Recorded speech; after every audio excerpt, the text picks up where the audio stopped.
இப்போது வெளியான Indian 2, game changer போன்ற படங்களை வைத்து சங்கரை குறைவாக எண்ணிவிடாதீர்கள். ஒரு காலத்தில் அவர் ஒரு தமிழ் சினிமாவின் கோட்.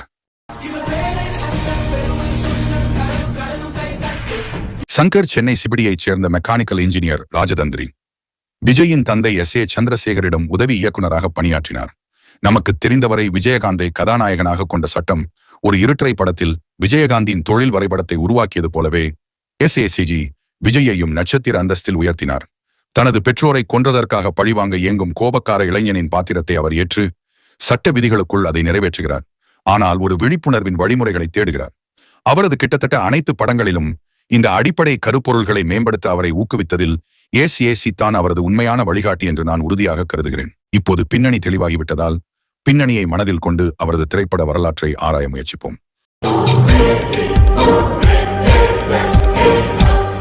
ஜென்டில்மேன் திரைப்படம் மக்களுக்கு இலவச கல்வியை வழங்கி கல்வி தந்தைகளிடமிருந்து விடுவிக்க முயற்சிக்கும் ஒரு கோபக்கார இளம் கண்காணிப்பாளரை பற்றியது. காதலன் தொடர் குண்டுவெடிப்புகளிலிருந்து சமூகத்தை விடுவிக்க முயற்சிக்கும் ஒரு கோபமான இளம் மாணவனை பற்றியது. இந்தியன் திரைப்படம் சமூகத்திலிருந்து லஞ்சத்தை ஒழிக்க முயற்சிக்கும் ஒரு கோபக்கார வயதான சுதந்திர போராட்ட வீரரை பற்றியது. லஞ்சம் லஞ்சம் லஞ்சம் லஞ்சம். தேசிய ஒருமைப்பாடுங்கிறது இந்த நாட்டுல லஞ்சத்துல மட்டும்தான்டா இருக்கு.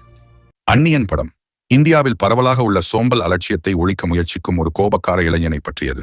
சிவாஜி திரைப்படம் தனியார் நிர்வாகம் மற்றும் சமூகத்தில் உள்ள கருப்பு பணத்தை ஒழித்தல் மற்றும் பயன்படுத்துதல் மூலம் சோகமான நிலையை மாற்ற விரும்பும் ஒரு கோபக்கார இளம் NRI பற்றியது.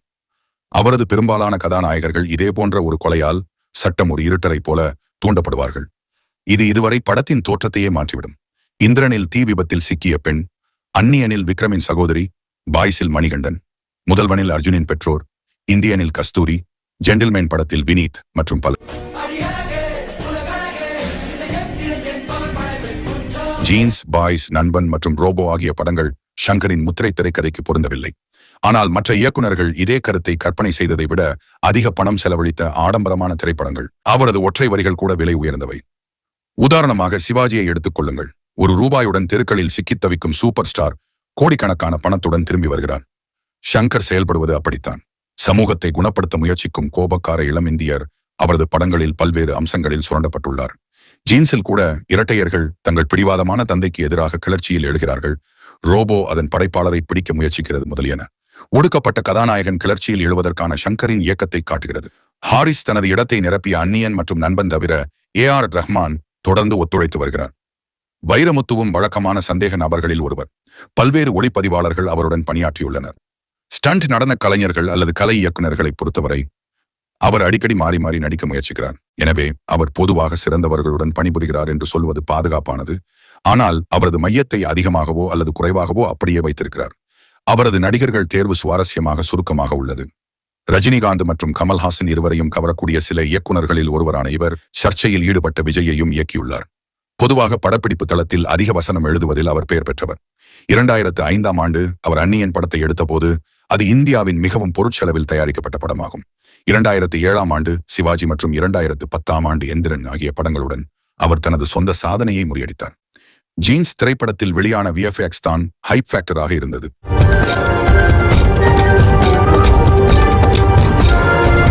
மற்றும் பொதுவாக ஒவ்வொரு படத்தின் படப்பிடிப்பிலும் அவர் உருவாக்கும் ஆர்வம் ஆகியவை கிட்டத்தட்ட அனைத்து படங்களுக்கும் ஒரு பெரிய ஹைப்பை உருவாக்குகின்றன. இதுவே அவரது நட்சத்திர மதிப்புக்கும் அவருக்கு தகுதியான பில்லிங்கிற்கும் முக்கிய காரணமாகும். அனுபவம் வாய்ந்த K. பாலச்சந்தர் அவரை காலிவுட்டின் ஜேம்ஸ் கேமரூன் என்று அழைத்ததில் ஆச்சரியமில்லை.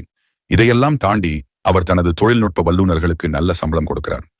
மேலும் ஷங்கர் படத்திற்கு பிறகு அவர்களின் நட்சத்திர மதிப்பு அதிகரிக்கிறது. முதல் ஒவ்வொரு விவரமும் அழகாகவும் மிகவும் விலை உயர்ந்ததாகவும் இருக்கிறது.